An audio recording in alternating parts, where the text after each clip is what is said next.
आज आपण in out he activity शिकणार आहोत. या ॲक्टिव्हिटीमध्ये आपण इन म्हटल्यानंतर आत उडी मारायची आहे, आउट म्हटल्यानंतर बाहेर उडी मारायची आहे आणि ज्याने चुकीची उडी मारली तो बाद होईल.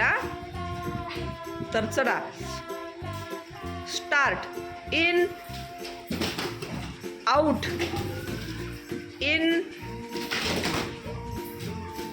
बाद झालेल्या मुली बाहेर जा. In out, in out, out, in in out.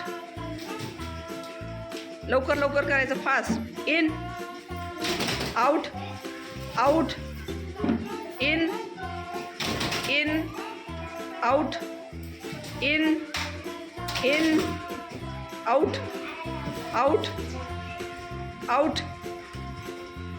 चला श्रावणी. इन. जो वेळ लावेल तो पण आउट होईल. इन. रिंकिता आणि समता जिंकल्या आहेत.